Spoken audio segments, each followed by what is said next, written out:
Welcome everybody to the Pinnacle Podcast, the Gong Show. Hashtag, it's Wednesday. Welcome. Hashtag it's Wednesday. Hashtag it's Wednesday. Hashtag. Yeah, man. Is there a baseball game going on today? Apparently. Mariners, A's? Apparently. I don't know. Domingo Santana hit a granny. My 5-run homer. My app says not the accurate information, so that's okay. Really? Fake news? Yep. I did my first hashtag ever this year. Oh, well, please, not ever. Dip your deek in that. Let's hear more about that. Second hashtag ever. I did one time at a date at the Twins game. They were like, do the hashtag and you can win some stuff. And I did. But other than that, I've never done hashtags. So I was kind of. You thought you were above them? Well, I invented hashtags. Okay, Al Gore. Yeah, and so I'm a little bitter that the version that I did not invent caught on. Took off. Not your version? I didn't call it hashtag or have a little pound sign. It was more just in parentheses about like your thoughts, and then the hashtag just kind of, and it took off. But but yeah, for those keeping score at home, I invented it. Okay, we'll give you your credit, Dan. Thank you. I needed that. I'll sleep better tonight. But yeah, so no, it's. We should call him Dan's. What is that? What do you mean? Oh, it says hashtag. Yeah. I don't know why that didn't work, but yep, no, exactly. Yeah, no, I don't know. So Wednesday. All right, it's Wednesday, first day of spring. It is the first day. 4:58 p.m. 4:58. What is that? We just learned that. We just learned that in our great sales meeting. We had a great sales meeting, by the way. We did, yeah.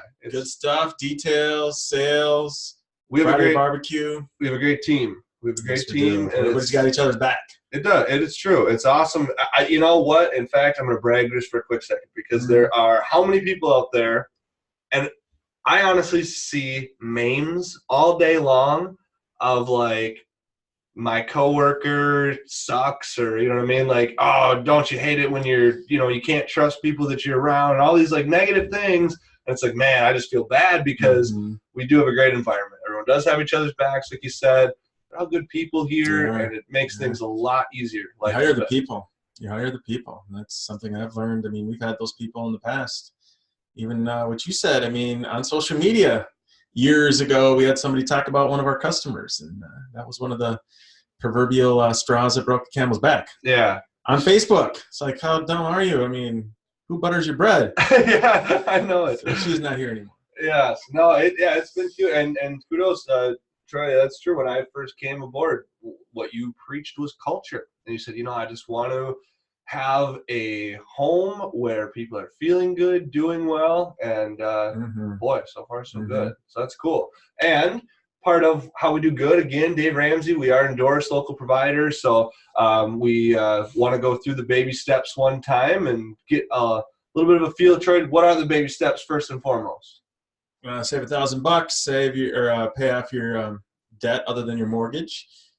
Get 3 to 6 months in an emergency fund. We always say 6 months here. Invest for your retirement and invest for your kids' college education. Then pay off your home. Then live like no one else. Absolutely. And these baby steps are Dave Ramsey's formula for financial freedom. And if you follow them one step at a time, essentially the thought process is you're going to be where you want to be financially, and it's a system that you move at your own pace on, and as you decide to tackle your debts, depends on how diligent you want to be. As we be gazelle intense. Correct. Hashtag or Dan gazelle intense. Yes, Dan's gazelle intense. Yeah, it doesn't have the same ring to it, does it? Hashtag probably didn't have a ring until everybody used it forever. That's true. Maybe we should just start it. Eventually, Dan's will catch on. Just like probably hashtag will. Did. I love your optimism. It's $1 billion idea right there. I don't know. I'm gonna stick with the optimism though. I love it. And instead of the hashtag, we'll have your face. Yes, like an emoji. Like the most vivid emoji that's just actually my face instead. Oh, now at least we're thinking. Now that can catch it. Yes, it would. I'm pretty enough, right, audience? Absolutely. Our loyal listeners. I mean, they love. You're gonna sound so silly now. Love watching us. Absolutely. So on baby step 4 is what we're on four this week, and that is putting aside 15% for your retirement. And when you're talking 15%, what are you kind of looking at? Well, I mean, you really get in the weeds because there's a lot of variables. Mm-hmm. Life gets in the way of all the baby steps all the time. Like personally, my wife and I were basically debt free. I mean, we could pay off our mortgage, but we're saving to buy a house and investing so much into the business to grow the business and help all our Dave Ramsey customers out. So we're not necessarily doing the baby step 4 right now. But it is important. And maybe the value of money over time, that's the biggest reason to start investing that 15% as soon as you can. I mean, the stats are mind-blowing. If you do what you do at 20 compared to 40, compared to 60. Compound interest. Oh, yes. Yes. Law of sevens. Yes. And to like you say, to get in the weeds, to jump out of the weeds, essentially what he's talking about is take 15% of what you can. Now, mind you, this is on baby step 4. So you've already put in, you're already set. In case something happens for 6 months, you're good. You have no debt. And so you're still earning an income at this point. That is when it becomes available to put 15%. Mm-hmm. Now we're investing for the future. And like you said, it's all about being gazelle intense, because the sooner you start, the more it pays off. And to jump back into the weeds just a little bit on Troy's example, because I know there's some business owners out there that are part of our loyal listening fan base. There's a lot of them, actually. And I know that those people, like you, invest into themselves as a part of their retirement.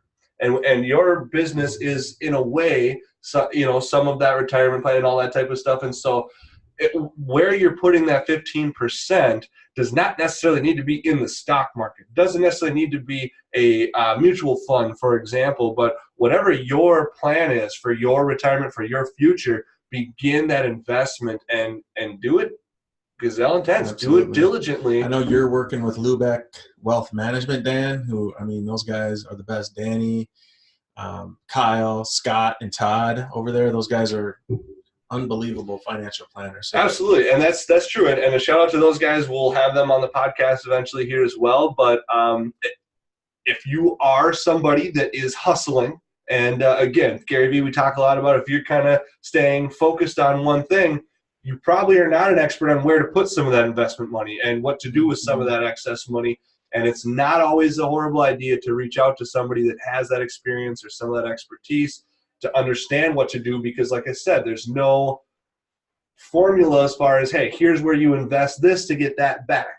Everything comes with its own form of risk and return and type. And it's all our advice: meet great people, find who you gel with. Like we gel absolutely great with Lubeck Wealth Management. I mean, they have our same philosophies, morals, mindsets, goals, mindsets, everything. So interview as many as you want. Absolutely, yeah. And find somebody that works for you and meets your expectations, and that's part of it. Absolutely, and it's about your plan, because everybody has their own unique journey, their own plight, their own end goal, where they want to be. Exactly. And if you want to retire with, on a beach house in Hawaii, you probably have to save $5 million. Mm-hmm. How do you get there? How do you get there? Is it just going to happen? Probably not. How much do you want to live off of a year?